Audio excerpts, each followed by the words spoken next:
Assalamualaikum warahmatullahi wabarakatuh. Untuk pertemuan kali ini, kita masih membahas mengenai prototype. Yang dimana agar kalian lebih memahami lagi, lebih mengerti lagi mengenai konsep dari prototype itu sendiri. Oke, kita langsung saja ke subtopik kali ini. Nah, untuk subtopik kali ini adalah mengenai metode rapid prototyping, kemudian deskripsi desain, lalu keuntungan dan kerugian dari prototype, kemudian tahapan dan alasan dalam pembuatan prototype. Nah, di sini ada beberapa metode dari rapid prototyping. Yang pertama adalah stereolithography atau SLE atau SL. Nah, SLE ini merupakan teknologi cetak 3D yang digunakan untuk memproduksi model, prototipe, pola, dan bagian produksi. Teknik 3D printing ini, nah itu caranya dengan cara menambahkan layer yang terus menerus pada bahan fotopolimer ya. Nah, itu dari bawah menuju ke atas.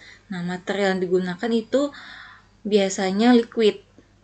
Nah, kemudian cairan yang liquid tadi itu akan mengeras ketika dia terkena sinar ultraviolet. Jadi ada sekarang kan sudah mulai banyak nih pengetahuan yang bertambah mengenai 3D printing ini. Kayak bikin sepatu dengan 3D printing. Kemudian ada juga bikin makanan palsu. Nah, makanan palsu dari 3D printing. Nah, mungkin kalian pernah dengar di situ. Lalu di sini ada laser sintering selective atau SLS ya. Nah, ini merupakan teknik manufaktur aditif yang digunakan untuk produksi rendah volume model prototipe dan komponen fungsional. SLS ini dia merupakan 3D printing yang yang paling serbaguna. Nah, dari semua teknologi percetakan 3D.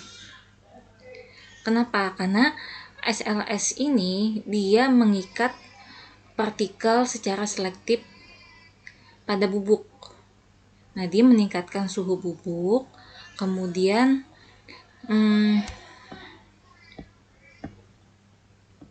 di atas suhu transisi kaca. Nah, itu nantinya akan menyebabkan tiap partikel itu mengalir satu sama lain. Nah, itu biasanya SLS ini digunakan biasanya untuk membuat seperti komponen mesin ya, komponen mesin kayak alat produksi atau suku cadang pesawat biasanya untuk ke luar negeri ya, untuk luar angkasa. Nah, ini karena dari SLS ini dia memungkinkan pembuatan untuk komponen yang besar dan fungsional hingga ukuran biasanya itu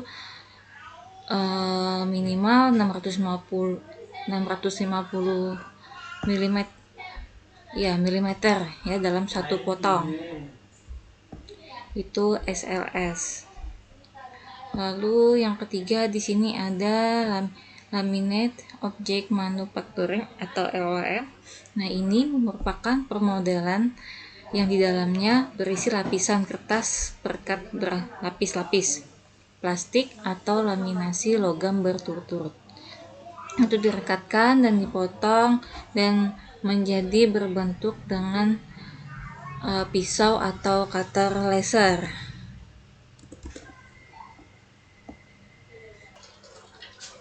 Nah, pada FDM atau Fused Deposition Modeling, nah, FDM ini dia menggunakan bahan seperti plastik yang dipanaskan dan kemudian akan dilelehkan. Nah, kemudian material tersebut nanti akan mengeras. Jadi kurang lebih sama kayak SLE ya. Kalau SLE kan dia liquid. Nah, cairan kalau terkena ultraviolet dia akan mengeras. Sedangkan Fused Deposition Modeling ini dia bahannya seperti plastik. Lalu ada solid ground curing atau SGC. Ini dikenal juga dengan sebutan proses solider. Jadi pertama-tama itu resin fotosensitif itu disemprotkan dulu pada platform. Nah, kemudian mesin menyusun lagi photomask dari layer yang akan dibuat. Nah, photomask ini itu dicetak pada plat kaca di atas platform. Nah, itu menggunakan elektrostatik yang dimana sama seperti pada fotokopi. Nah, mask ini kemudian diberi cahaya UV. Nah, itu nanti material akan mengeras sesuai dengan bentuk lapisan yang telah diproses atau yang sudah diatur di komputer. Lalu kemudian di sini ada beberapa tools pada prototype. Yang pertama adalah Draw atau Find Program. Ini contohnya seperti Photoshop, CorelDRAW, dan lain sebagainya. Yang jelas untuk menggambar setiap layar supaya baik untuk dilihat.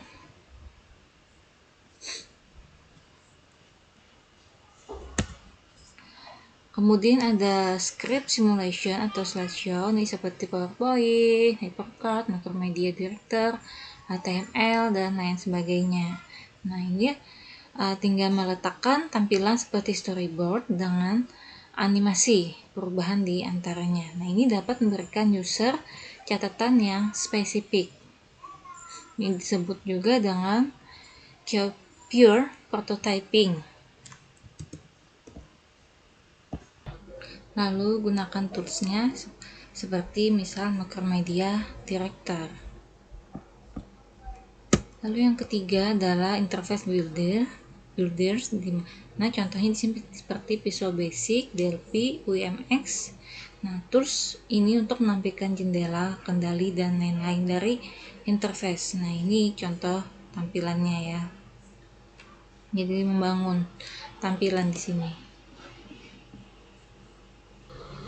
Nah, lalu apa keuntungan dari prototype ini kalau kita membuat prototype? Nah, yang pertama di sini keuntungannya adalah end user itu dapat berpartisipasi secara aktif. Kemudian yang kedua, penentuan kebutuhan itu lebih mudah untuk diwujudkan. Jadi apa saja nih yang diperlukan atau yang dibutuhkan untuk baik itu rancangannya ataupun apa sih tampilannya nanti. Nah, kemudian ketiga, mempersingkat waktu pengembangan dari sistem informasi tersebut. Lalu waktu pengembangan juga bisa berkurang dan juga mengurangi biaya pengembangan. Nah, kemudian membutuhkan dari keterlibatan setiap pengguna. Pengembang di sini menerima umpan balik pengguna secara terukur dan memfasilitasi implementasi sistem karena pengguna itu tahu apa yang diharapkan untuk outputnya. Lalu hasil di kepuasan pengguna itu jauh lebih tinggi jika menggunakan prototype. Terakhir, menghadapkan para pengembang untuk potensi perangkat tambahan sistem nanti untuk yang akan datang. Jadi lebih bisa berkembang lagi. Lalu kerugiannya apa?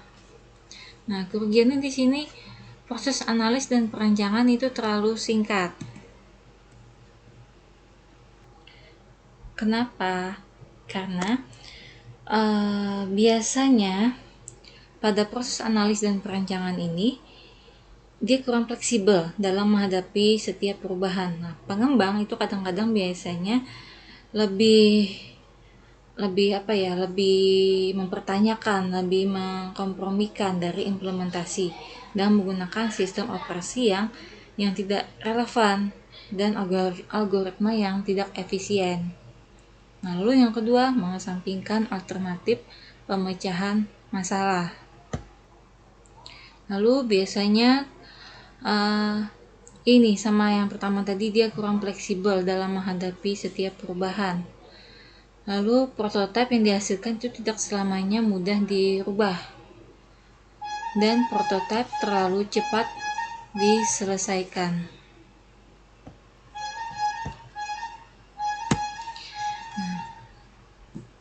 Langkah-langkah dalam pembuatan prototipe di sini pertama adalah permintaan bermula dari kebutuhan user terlebih dahulu. Maunya seperti apa, tampilannya seperti apa, rancangannya seperti apa. Nah, itu dulu awal mulanya. Kemudian yang kedua, dibangunlah sistem prototipe untuk menemukan kebutuhan awal yang diminta. Ketiga, biarkan user itu menggunakan prototipe. Nah, analis itu harus memberikan pelatihan, kemudian membantu si user tadi. Nah, apalagi untuk pertama kali. Nah, ya, untuk pemula kan rada-rada canggung biasanya. Jadi harus dibantu oleh analis dulu untuk dilatih atau dijelaskan. Nah, di sini user harus melihat fungsi-fungsi dan sifat dari prototipe itu sendiri. Jadi harus dilihat bagaimana prototipe itu memecahkan masalah apapun ya, misalkan masalah bisnis dan mengusulkan perbaikan. Yang keempat, implementasikan saran-saran perubahan. Misalkan ada yang perlu dirubah apa itu sebelum prototipe itu jadi. Nah, kemudian ulangi lagi langkah ketiga sampai user itu merasa puas, sampai si user ini merasa, oh ini nih yang aku mau, ini yang aku mau bikin atau yang mau aku gunakan gitu. Kemudian terakhir, lalu tahapan rancangan dan membangun sistem akhir seperti sebelumnya. Nah, alasannya apa kita harus jadi membuat prototipe? Nah, di sini yang pertama adalah evaluasi dan umpan baliknya itu sangat penting dalam perancangan. Para stakeholder itu dapat lebih mudah untuk melihat, memegang, dan berinteraksi dengan prototipe daripada dengan dokumen-dokumen ataupun gambar-gambar. Nah, jadi secara fisik lebih mudah ya interaksinya. Kemudian anggota tim juga bisa berkomunikasi secara lebih efektif dan lebih mudah mencoba ide-ide baru lagi, dan mendorong pemikiran lebih dalam pada aspek perancangan. Dan prototipe juga mendukung perancang dalam memilih alternatif perancangan yang berlangsung. Jadi yang jelas di sini alasan membuat prototipe sebelum diproduksi massal yang jelas itu untuk memperkecil resiko produksi, dan yang jelas akan menghasilkan produk terbaik di tahapan selanjutnya. Oke, cukup sampai di sini penjelasan dari Ibu, semoga bisa dipahami ya, bisa dimengerti. Sekian dan terima kasih.